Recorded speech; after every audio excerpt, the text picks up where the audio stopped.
Hello dear students, कैसे हैं आप लोग। स्वागत है आपका हमारे यूट्यूब चैनल सक्सेस पॉइंट पर। आज हम लोग बिहार बोर्ड क्लास 10 साइंस के कुछ 80 वीवीआई ऑब्जेक्टिव्स को सॉल्व करेंगे। वीडियो बहुत ही ज़्यादा नॉलेजफुल होने वाली है, इसलिए आपसे रिक्वेस्ट है कि अगर आप हमारे चैनल सक्सेस पॉइंट पर पहली बार ये वीडियो देख रहे हैं तो चैनल को सब्सक्राइब करके बेल आइकन प्रेस कर दीजिएगा, ताकि हमारे आने वाली नई और लेटेस्ट वीडियो का नोटिफिकेशन आपको सबसे पहले मिल जाएगा। चलिए वीडियो की ओर बढ़ते हैं। चलिए पहले नंबर क्वेश्चन की ओर बढ़ते हैं। क्या लिखा है कि CO2 एक है अम्लीय, क्षारीय, लवण या अनिश्चित। तो CO2 जो है वो क्या है सर, आपका अम्लीय है। क्या है? अम्लीय, क्योंकि CO2 जो है अधातु का ऑक्साइड है और धातु का ऑक्साइड अम्लीय होता है। 2 नंबर क्वेश्चन की ओर बढ़ते हैं। अधातु के ऑक्साइड प्राय होते हैं क्षारीय, अम्लीय, उदासीन या कोई नहीं। तो अधातु के ऑक्साइड जो है वो अम्लीय होते हैं। हमने ऊपर ही जस्ट बताया आपको, अधातु के ऑक्साइड क्या होते हैं? अम्लीय होते हैं। ठीक है सर। 3 नंबर क्वेश्चन की ओर बढ़ते हैं। कॉपर पायराइड अयस्क है तांबा का, लोहा का, सल्फर का या फिर इनमें से कोई नहीं। तो कॉपर पायराइड जो है वो आपका किसका अयस्क है? तो आपका तांबा का अयस्क है। ठीक है सर, याद रखिएगा, बहुत ज़्यादा इंपॉर्टेंट है ये वाला। 4 नंबर क्वेश्चन की ओर बढ़ते हैं। विद्युत अपघटन में ऑक्सीकरण होता है एनोड पर, कैथोड एवं एनोड दोनों पर या किसी पर नहीं। तो विद्युत अपघटन जो है, विद्युत अपघटन में ऑक्सीकरण जो है वो किस पर होता है सर? एनोड पर होता है। ठीक है सर, एनोड यानी प्लस धनात्मक, ठीक है, वाला सिरा पर। चलिए 5 नंबर, निम्नलिखित में कौन संतृप्त हाइड्रोकार्बन है? तो संतृप्त हाइड्रोकार्बन किसको बोलते हैं सर? कौन संतृप्त हाइड्रोकार्बन है? ठीक है, यहाँ है पूछना चाहता है वो। तो कौन आपका संतृप्त हाइड्रोकार्बन है? और संतृप्त हाइड्रोकार्बन किसको बोलते हैं सर? एल्केन ग्रुप में जो भी आपका हाइड्रोकार्बन होता है ना, उसको हम लोग संतृप्त हाइड्रोकार्बन बोलते हैं। और जो एल्किन और एल्काइन में आता है वो असंतृप्त हाइड्रोकार्बन होता है, याद रखिएगा। तो इनमें से कौन आपका एल्केन ग्रुप का है? तो देखिए, ये वाला भी नहीं है, ये वाला भी नहीं है, ये वाला भी नहीं, ये वाला है। ठीक है सर, ये आपका संतृप्त हाइड्रोकार्बन है, क्योंकि ये ब्यूटेन का सूत्र है और ये एल्केन ग्रुप का है ना सर। और एल्किन ग्रुप का जो है वो आपका असंतृप्त होता है और एल्काइन का भी असंतृप्त होता है, याद रखिएगा। 6 नंबर, हीरा एवं ग्रेफाइट है समावयी है, समस्थानिक है, धातु है या कार्बन के अपरूप है। हीरा और ग्रेफाइट जो है वो कार्बन का अपरूप है, याद रखिएगा सर। कार्बन का क्या है? अपरूप है। कार्बन का एक और अपरूप है जिसको हम लोग क्या बोलते हैं? बकमिंस्टर फुलेरिन, याद रखिएगा। 7 नंबर, अल्कोहल का सामान्य सूत्र क्या है? CnH2n+1OH, CnH2n+1 CHO, CnH2n+1 COOH, CnH2n+1 NH2। तो अल्कोहल का जो सामान्य सूत्र है वो क्या है सर? CnH2n+1 OH है। ठीक है सर, ठीक है। अल्कोहल वो ये उसका क्रियाशील मूलक है, याद रखिएगा। चलिए, ये बहुत ज़्यादा इंपॉर्टेंट था वो वाला। 8 नंबर, निम्नलिखित में कौन सहसंयोजक यौगिक सहसंयोजी यौगिक है? सहसंयोजक यौगिक कब बनता है सर? जब अधातु और धातु के बीच में जो है ना सहसंयोजक यौगिक बनता है। अधातु और अधातु दोनों क्या होगा? अधातु और धातु होगा, तब जाकर के आपका क्या बनेगा? सहसंयोजक यौगिक बनेगा। तो इनमें देखिए तो सर, ये आपका धातु धातु है, ये सोडियम और क्लोरीन धातु और धातु है, ये भी धातु और अधातु है, और ये भी धातु और अधातु है। तो ये आपका सहसंयोजक यौगिक नहीं बनेगा, ये आपका ये तीनों जो है आणिक यौगिक बनेगा। और यहाँ एकमात्र है ऑप्शन नंबर ए, कार्बन और हाइड्रोजन, जो कि अधातु और अधातु है। ठीक है, तो अधातु और अधातु के बीच में क्या बनता है? सहसंयोजक यौगिक बनता है, यानी कि ऑप्शन नंबर ए जो है आपका करेक्ट हो जाएगा, याद रखिएगा। 9 नंबर, कार्बन क्या है? धातु, अधातु, उपधातु या इनमें से कोई नहीं। तो कार्बन जो है वो आपका क्या है सर? अधातु है। कार्बन क्या है? अधातु है, याद रखिएगा। 10 नंबर क्वेश्चन की ओर बढ़ते हैं। विश्राम की अवस्था में मनुष्य का हृदय 1 मिनट में कितनी बार धड़कता है? 72 बार, 80 बार, 60 बार या 98 बार। तो विश्राम की अवस्था में जो है मनुष्य का जो हृदय है वो आपका कितनी बार धड़कता है सर? आपका 72 बार। कितनी बार? 72 बार, याद रखिएगा। कितनी बार धड़कता है? 72 बार। 11 नंबर, मनुष्य में प्रमुख उत्सर्जी अंग है रक्त, श्वेत ग्रंथि, वृक्क या अग्न्याशय। तो जो मनुष्य का जो प्रमुख उत्सर्जी अंग है वो आपका क्या है सर? वृक्क है। वृक्क जिसको हम लोग किडनी बोलते हैं सर। ठीक है, चलिए, मनुष्य में दो किडनी होती है, यानी 2 वृक्क होते हैं, 2 वृक्क पाए जाते हैं। चलिए 12 नंबर, प्रकाश संश्लेषण के लिए निम्नलिखित में से कौन से कच्चे पदार्थ की आवश्यकता नहीं है? कार्बन डाइऑक्साइड, ऑक्सीजन, जल या फिर क्लोरोफिल। आपको बता दें, प्रकाश संश्लेषण के लिए 4 चीज़ की जरूरत होती है: कार्बन डाइऑक्साइड की, जल की, ठीक है, क्लोरोफिल की, और आपका सूर्य की प्रकाश। तो आपका इनमें जो है ना ऑक्सीजन, इसकी जरूरत नहीं पड़ती, क्योंकि ऑक्सीजन प्रकाश संश्लेषण की प्रक्रिया से बाहर निकलता है, ना कि जरूरत पड़ता है। तो ऑप्शन नंबर बी जो है आपका करेक्ट हो जाएगा। 13 नंबर, शरीर में सबसे छोटी रक्त वाहिनी है धमनी, केशिकाएं, शिरा या फिर वेना केव। तो शरीर में सबसे छोटी जो रक्त वाहिनी है उसको हम लोग केशिकाएं बोलते हैं। क्या बोलते हैं? केशिकाएं बोलते हैं। 14 नंबर, अधिकतर पादप नियंत्रक उत्पन्न होता है बढ़ते तने के अग्रभाग पर, बड़ी जड़ के अग्रभाग पर, फ्लोएम की संवहनी नलियों पर, या फिर ए और बी दोनों। तो आपका अधिकतर जो पादप नियंत्रक उत्पन्न होते हैं वो कहाँ होते हैं सर? आपका बढ़ते तने के अग्रभाग पर और बड़ी जड़ के अग्रभाग पर, यानी कि ऑप्शन नंबर डी जो है आपका करेक्ट हो जाएगा, याद रखिएगा सर। ठीक है सर। चलिए 15 नंबर, पुष्पी पौधे में लैंगिक जनन किसके द्वारा होता है? पत्तियों के द्वारा, तने के द्वारा, फूलों के द्वारा या फिर फल के द्वारा। तो पुष्पी पौधे में यानी पुष्प वाले फूल वाले पौधे में जो लैंगिक जनन होता है वो आपका फूल के द्वारा होता है। किसके द्वारा? फूलों के द्वारा होता है, याद रखिएगा। फूल का कौन सा भाग फल में बदलता है? देखिए फूल का पूछ रहा है, ये वाला बहुत ज़्यादा इंपॉर्टेंट है सर। फूल का आपका कौन सा भाग जो है निषेचन के बाद, जो फूल में निषेचन होता है, निषेचन के बाद परिपक्व होने के बाद फूल का कौन सा भाग जो है आपका क्या बनता है? फल बनता है। तो याद रखिएगा अंडा से क्या बनता है? आपका फल बनता है। ठीक है सर, अंडा से क्या बनता है? फल बनता है, याद रखिएगा। मानव मादा में निषेचन होता है गर्भाशय में, ग्रीवा में, योनि में या फिर सर किस में होता है? फैलोपियन नलिका में होता है, यानी कि ऑप्शन नंबर डी जो है आपका करेक्ट हो जाएगा। 18 नंबर कि वर्तमान प्राणियों में कुछ संरचनाएं ऐसी पाई जाती है जिनका शरीर में अब कोई उपयोग नहीं रह गया है। ऐसी संरचनाओं को क्या कहते हैं? यानी कहते हैं समजात अंग, अवशेषी अंग, संवृद्धि अंग या फिर इनमें से कोई नहीं। तो ऐसे अंगों को हम लोग क्या कहेंगे सर? अवशेषी अंग कहेंगे। क्या कहेंगे? अवशेषी। ऑप्शन नंबर बी जो है आपका करेक्ट हो जाएगा। 19 नंबर, इनमें कौन सा वैज्ञानिक मेंडल के नियमों की पुनः खोज से संबंधित है? सरमक, लेमार्क, डार्विन या फिर लिनियस। तो कौन सा वैज्ञानिक जो है आपका मेंडल के नियमों की पुनः खोज से संबंधित है? तो आपका श्रमक है। ठीक है, कौन है? श्रमक। ये वाला बहुत ज़्यादा इंपॉर्टेंट है, याद रखिएगा। 20 नंबर, जीन शब्द किसने प्रस्तुत किया था? ये वाला तो और ज़्यादा इंपॉर्टेंट है सर। ठीक है, बोर्ड मॉडल है ये वाला। जीन शब्द जो है किसने प्रस्तुत किया था? जॉनसन ने, विलियम जॉनसन ने किया था, याद रखिएगा।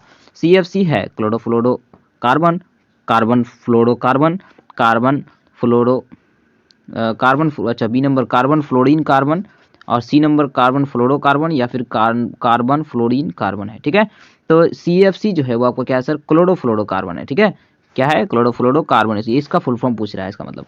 ठीक है, क्लोरोफ्लोरोकार्बन होगा, याद रखिएगा सर।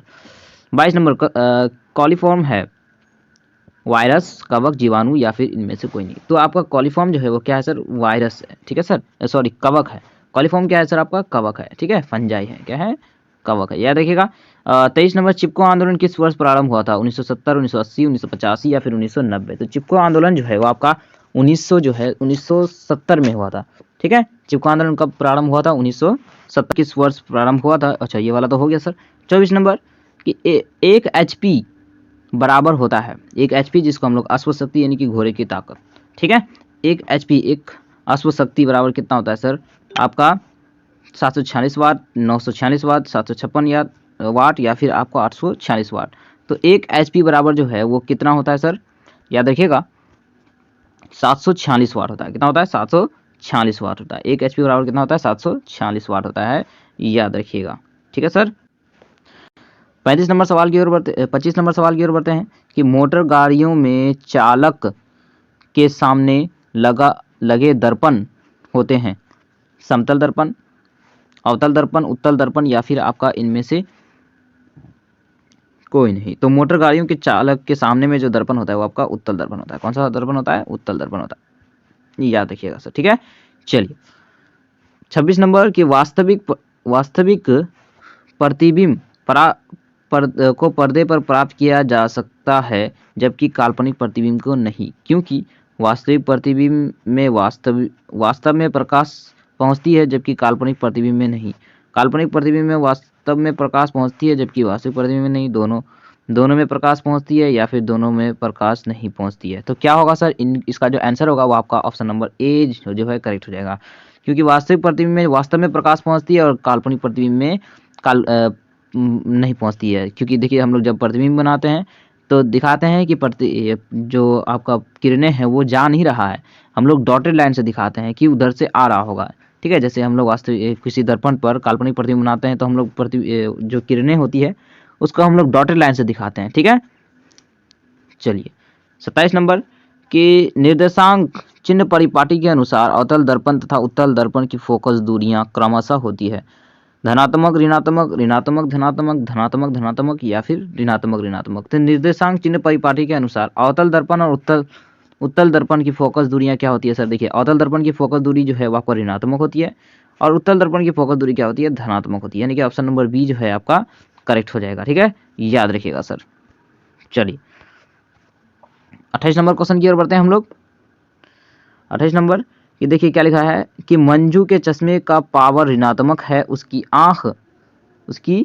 आंख में उत्पन्न दोष है। निकट दृष्टि दोष, दूर दृष्टि दोष, जरा दृष्टि दोष या फिर इनमें से कोई नहीं। तो मंजू के चश्मे का पावर जो है ऋणात्मक है, तो ऋणात्मक पावर किसका होता है सर?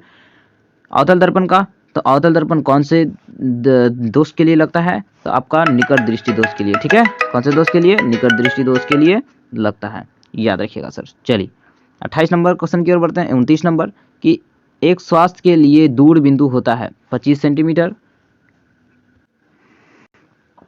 एक स्वास्थ्य के लिए दूर बिंदु होता है 25 सेंटीमीटर, 0 या फिर 250 सेंटीमीटर या फिर अनंत। तो एक स्वास्थ्य के लिए जो दूर बिंदु होता है वो आपका अनंत होता है। क्या होता है? अनंत होता है, याद रखिएगा सर। ठीक है। 30 नंबर एक आवेशित वस्तु ए दूसरी वस्तु बी को आकर्षित करती है, वस्तु बी होगा आवेशित, उदासीन, उपयुक्त, दोनों या फिर इनमें से कोई नहीं।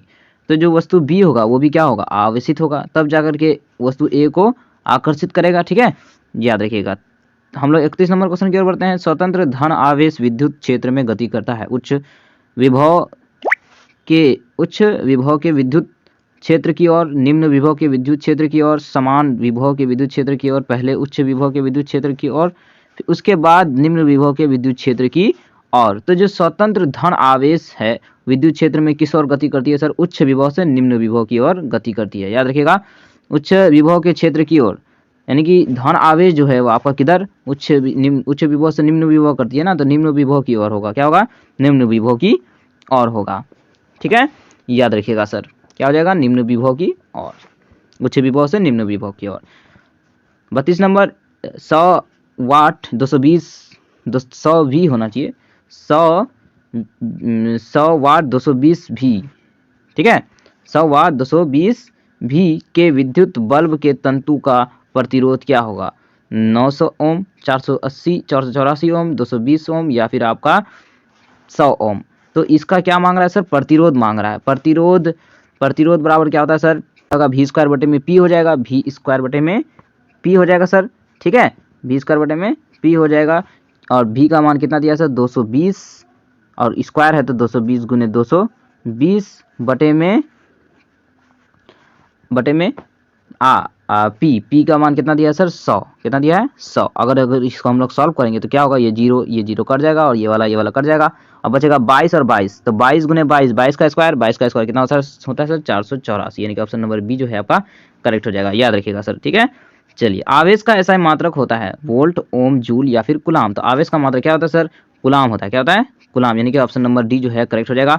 34 नंबर डायनामो में क्या होता है? यांत्रिक ऊर्जा को विद्युत ऊर्जा में बदलता है, उष्मा ऊर्जा को विद्युत ऊर्जा में बदलता है, सौर ऊर्जा को विद्युत ऊर्जा में बदलता है या फिर आपका इनमें से कोई नहीं। तो डायनामो जो है वो आपका यांत्रिक ऊर्जा को विद्युत ऊर्जा में बदलता है। ठीक है, जनरेटर में डायनामो लगाता है और ये जनरेटर क्या करता है सर? यांत्रिक ऊर्जा को विद्युत ऊर्जा में बदलता है, तब ना जनरेटर से विद्युत ऊर्जा लेते हैं सर।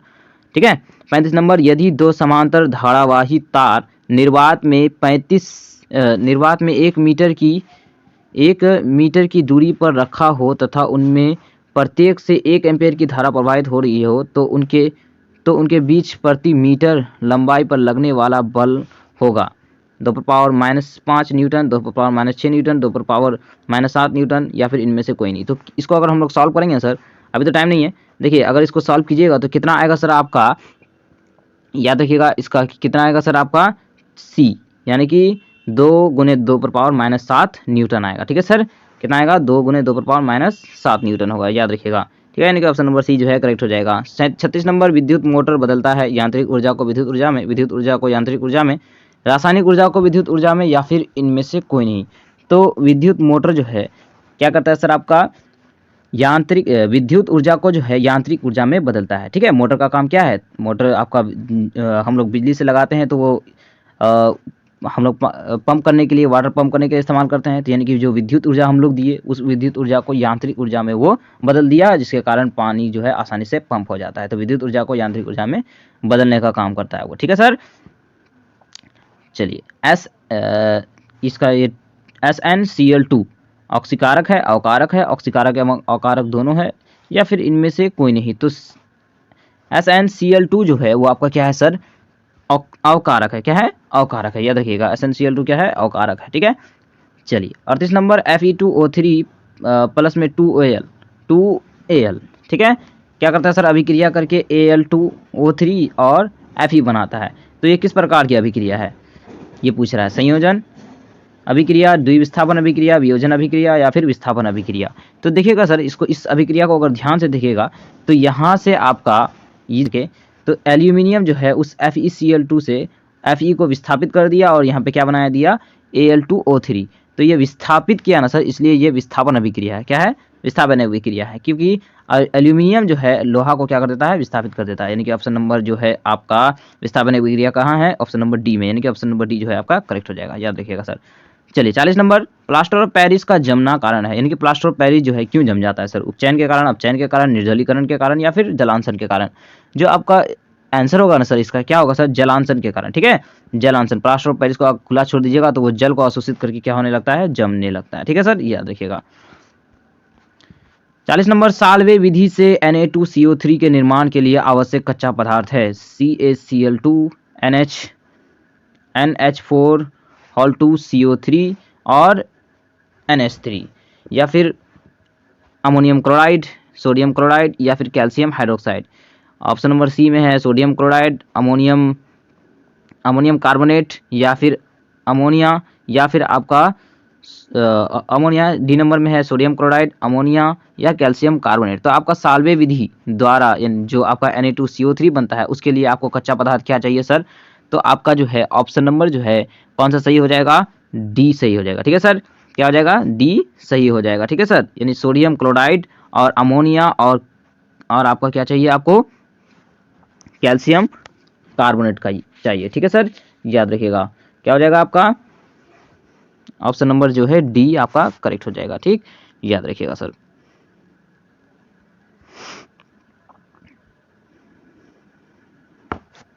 ठीक है सर, चलिए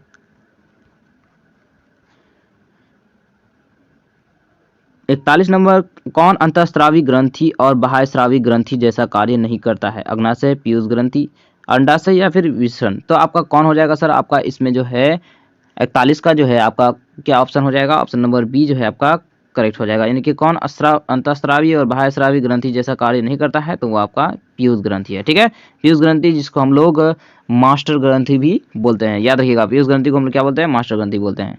ठीक है, मास्टर ग्लैंड। 42 नंबर की इन निम्न में से कौन सा अंग स्वेद ग्राही नहीं है, कान, आंख, नाक या फिर दिमाग।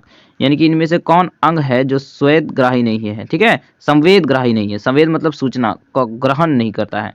ठीक है सर, कहाँ से सूचनाएं मतलब ग्रहण नहीं किए जाते हैं, कान, आंख, नाक या फिर दिमाग।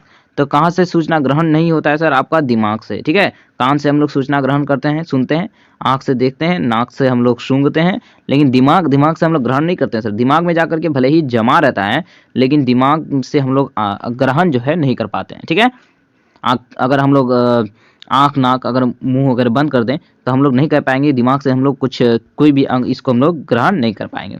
ठीक है, कोई भी संवेदना यानी सूचना को। 43 नंबर, समजात अंगों का उदाहरण है हमारा हाथ और कुत्ते के अग्रपाद, हमारे दांत और हाथी के दांत, आलू और घास के ऊपरी वस्तुरी या फिर उपरोक्त सभी। तो समजात अंग इनमें से कौन है सर, आपका सभी है, सब तो समजात अंग है। ठीक है सर, समजात अंग आपका सब है, याद रखिएगा। ठीक है, 44 नंबर, कौन सा अभिलक्षण वंशागत नहीं है, आंख का रंग, चमड़ी का रंग, शरीर का आकार या बाल की प्रकृति। ऑप्शन नंबर डी जो है आपका करेक्ट, सी जो है करेक्ट हो जाएगा, शरीर का आकार जाएगा। 45 नंबर, निम्नलिखित में कौन आहार श्रृंखला का निर्माण करता है, ये जो है आपका बी, घास, बकरी और मनुष्य होगा। ठीक है, 46 नंबर, कौन सा अजैव निम्नीकरण कचरा है, टिश्यू पेपर, केले का छिलका, थर्मोकोल या फिर सभी। कौन अजैव जो है निम्नीकरण कचरा है, अजैव है लेकिन निम्नीकरण है। ठीक है, तो कौन है आपका, देखिए तीसरा का थर्मोकोल हो जाएगा। ठीक है, अजैव निम्नीकरण कचरा है। ठीक है, थर्मोकोल जो है अजैव निम्नीकरण कचरा, याद रखिएगा। 47 नंबर, कौन सी गैस वैश्विक उष्मन के लिए उत्तरदायी है। वैश्विक उष्मन मतलब ग्लोबल वार्मिंग। ग्लोबल वार्मिंग के लिए कौन उत्तरदायी है sir, carbon dioxide, oxygen, nitrogen या फिर इनमें से कोई नहीं। तो कौन ग्लोबल वार्मिंग के लिए उत्तरदायी है, कार्बन डाइऑक्साइड, CO2। ठीक है, याद रखिएगा। 48 नंबर, निम्नलिखित में कौन गंगा प्रदूषण के लिए उत्तरदायी नहीं है, गंगा में मछली पालना, गंगा के कपड़ों का धोना, गंगा में अधजले शव को बहाना, गंगा का रासायनिक अपशिष्ट उत्सर्जन। कौन कौन जो है गंगा प्रदूषण के लिए उत्तरदायी नहीं है? तो ये देखिए सर, गंगा में मछली पालना ये आपका प्रदूषण नहीं होता सर इससे, लेकिन कपड़ा धोएंगे तो प्रदूषण होगा, अधजले सब को बहाएंगे तो भी आपका प्रदूषण होगा, और रासायनिक अपशिष्ट का उत्सर्जन हम लोग करेंगे, यानी कि रासायनिक चीज़ें जो डालेंगे तो इससे भी क्या होगा, आपका गंगा प्रदूषित होगा। तो यानी कि ऑप्शन नंबर जो है ए आपका करेक्ट हो जाएगा। ठीक है, इससे कोई प्रदूषण नहीं होता है मछली पालने से। 49 नंबर, सामान्य नेत्र के लिए स्पष्ट दर्शन की न्यूनतम दूरी कितनी होती है? न्यूनतम दूरी आपका सबको पता है जो है 25 सेंटीमीटर होता है। कितना होता है? 25 सेंटीमीटर न्यूनतम दूरी होता है। मानव नेत्र जिस भाग पर किसी वस्तु का प्रतिबिंब बनाते हैं वो है, मानव नेत्र है जिस भाग पर किसी वस्तु का प्रतिबिंब बनाते हैं वो क्या है सर? आपका पर्दा, पर्दा पर प्रतिबिंब बनाता है, और नेत्र का जो पर्दा है उसको रेटिना बोलते हैं, यानी कि ऑप्शन नंबर डी जो है आपका करेक्ट हो जाएगा। चलिए, 51 नंबर, मानव नेत्र में किस प्रकार का लेंस पाया जाता है? उत्तल लेंस, अवतल लेंस, वलयाकार लेंस या बाइफोकल लेंस? तो मानव नेत्र में किस प्रकार का लेंस पाया जाता है सर? आपका उत्तल लेंस पाया जाता है। ठीक है, कौन सा लेंस पाया जाता है? उत्तल लेंस पाया जाता है। ठीक है, याद रखिएगा। 52 नंबर, अभिनेत्र लेंस की फोकस दूरी में परिवर्तन किया जाता है पुतली द्वारा, दृष्टिपटल द्वारा, पक्षमापी द्वारा या फिर परितारिका द्वारा? तो अभिनेत्र लेंस की फोकस दूरी किसके द्वारा परिवर्तित होती है सर? आपका पक्षमापी ऊतकों द्वारा, पक्षमापी ऊतक द्वारा होता है, याद रखिएगा, पेशियों द्वारा, पक्षमापी पेशियों द्वारा। 53 नंबर, एक एंगस्ट्रम का मान होता है 10⁻⁻10 मीटर, 10⁻⁸ मीटर, 10⁻11 मीटर या 10 इनमें से कोई नहीं। तो एक एंगस्ट्रम बराबर कितना होता है? 10⁻10 मीटर होता है, यानी कि ऑप्शन नंबर ए जो है आपका करेक्ट हो जाएगा। 54 नंबर, दृश्य प्रकाश में किस वर्ण का तरंगदैर्ध्य अधिकतम होता है? बैगनी, लाल, नीला, पीला? तो किस वर्ण का तरंगदैर्ध्य सबसे अधिकतम होता है? लाल रंग का, याद रखिएगा। 55 नंबर, निकट दृष्टि दोष का निवारण किस लेंस से होता है? उत्तल लेंस, अवतल लेंस, बाइफोकल लेंस या बेलनाकार लेंस? तो निकट दृष्टि दोष का जो निवारण होता है वो आपका अवतल लेंस से के द्वारा होता है, याद रखिएगा। 56 नंबर, स्पेक्ट्रम प्राप्त करने के लिए किसका उपयोग किया जाता है? उत्तल लेंस, अवतल लेंस, कांच की सिल्ली या प्रिज्म? तो स्पेक्ट्रम प्राप्त करने के लिए हम लोग प्रिज्म का इस्तेमाल करते हैं, याद रखिएगा। ठीक है सर। 57 नंबर, जो नेत्र निकट स्थित वस्तु को साफ नहीं देख सकता है उस नेत्र में होता है दूर दृष्टि दोष, निकट दृष्टि दोष, जरा दृष्टि दोष या फिर वर्णाधता? तो जो नेत्र निकट की वस्तु को नहीं देख पाता है वो उसको दूरदृष्टि दोष बोलते हैं। ठीक है, निकट की वस्तु को नहीं देख पाता है उसको हम लोग क्या बोलेंगे? दूरदृष्टि दोष। दूरदृष्टि दोष आपका ऑप्शन नंबर ए में है, यानी कि आपका दूरदृष्टि दोष जो होता है ना वो निकट की वस्तु को नहीं देख पाता है, दूर की देख पाता है लेकिन निकट की नहीं देख पाता है। 58 नंबर, श्वेत प्रकाश कितने रंगों के मेल से बना होता है? 7 रंग। ठीक है, यानी कि ऑप्शन नंबर डी जो है आपका करेक्ट हो जाएगा। सामान्य नेत्र के लिए दूरबिंदु कितना होता है? ये क्वेश्चन रिपीट हो गया। दूरबिंदु कितना होता है सर? अनंत होता है। ठीक है, ऑप्शन नंबर जो है डी आपका करेक्ट हो जाएगा। किस दृष्टि दोष को अवतल लेंस और उत्तल लेंस और उत्तल लेंस दोनों से बने द्विफोकल लेंस के द्वारा संशोधित किया जाता है, यानी कौन सा आपका दृष्टि दोष होता है जिसमें हम लोग उत्तल लेंस और अवतल लेंस दोनों लगाते हैं? ठीक है, तो क्या होगा सर? जरा दृष्टि दोष होगा। जरा दृष्टि दोष जब होता है तो उत्तल लेंस और अवतल लेंस दोनों लगाते हैं, यानी कि बाईफोकल लेंस का हम लोग इस्तेमाल करते हैं। ठीक है सर, याद रखिएगा। 61 नंबर, मानव नेत्र अभिनेत्र लेंस की फोकस दूरी को समायोजित करके विभिन्न दूरियों पर रखी वस्तुओं को फोकसित कर सकता है, ऐसा हो पाने का कारण है? जरा दृष्टि दोष, समंजन, निकट दृष्टि दोष या फिर दीर्घ दृष्टि दोष? तो क्या होता है सर? आपका जो है आपका समंजन क्षमता। ठीक है, नेत्र की समंजन क्षमता के कारण जो है हम लोग विभिन्न दूरियों पर रखी वस्तु को स्पष्ट देख पाते हैं। आजान होने वाली है इसलिए थोड़ा सा रुक जाते हैं सर। 62 नंबर क्वेश्चन की ओर बढ़ते हैं। जब सूर्य प्रकाश वायुमंडल से गुजरता है तो वायु के सूक्ष्म कण किस रंग के प्रकाश का अधिक प्रबल से प्रकीर्णन करते हैं? तो देखिए सर, किस रंग का प्रकीर्णन सबसे अधिक प्रबलता से होगा जिसका तरंगदैर्ध्य सबसे कम होगा? तो किस रंग का तरंगदैर्ध्य सबसे कम होता है? तो यहाँ पे आपका देखिए विबग्योर आपने पढ़ा होगा, विबग्योर। तो विबग्योर इसमें ये बढ़ते क्रम में है। ठीक है सर, इसमें जो तरंगदैर्ध्य है वो आपका बढ़ते क्रम में, यानी कि सबसे ज़्यादा लाल रंग का है और सबसे कम बैगनी का है। तो यहाँ बैगनी तो है नहीं, तो बैगनी के बाद जामुनी, इंडेक्स। ठीक है, उसके बाद आपका नीला। तो यहाँ इंडेक्स जामुनी भी नहीं है तो आपका नीला हो जाएगा, यानी कि ऑप्शन नंबर डी जो है आपका करेक्ट हो जाएगा। ठीक है, याद रखिएगा। 62 नंबर का आपका ऑप्शन नंबर जो है डी यानी नीला रंग करेक्ट हो जाएगा। ठीक है, 63 नंबर, स्पेक्ट्रम में किस रंग की किरण का झुकाव अधिक होता है? किस रंग का किरण का जो झुकाव है सबसे अधिक होगा? देखिए, स्पेक्ट्रम जब बनता है तो जिस रंग का जो तरंगदैर्ध्य होता है सबसे कम होता है, उस रंग का जो झुकाव है प्रकीर्णन वो सबसे अधिक होता है। ठीक है, तो आपका सबसे कम तरंगदैर्ध्य यानी कि ऑप्शन नंबर जो है आपका सी जो है आपका करेक्ट हो जाएगा। ठीक है सर, किस रंग का झुकाव सबसे अधिक होता है? तो आपका बैगनी रंग का। ठीक है, याद रखिएगा सर। चलिए हम लोग 64 नंबर क्वेश्चन की ओर बढ़ते हैं। नेत्र में प्रवेश करते इस प्रकाश के परिमाण को नियंत्रित करता है। ठीक है, नेत्र में जो प्रकाश जो प्रवेश करती है उसका परिमाण को, उसकी मात्रा को कौन नियंत्रित करता है? ठीक है, तो इस तरह से आइरिस नियंत्रित करता है। ठीक है, याद रखिएगा सर। 65 नंबर कि अंतरिक्ष यात्री को आकाश दिखता है नीला, उजला, लाल या फिर काला। तो अंतरिक्ष यात्री को जो आकाश है वो कैसा दिखाई देगा सर? काला दिखाई देगा।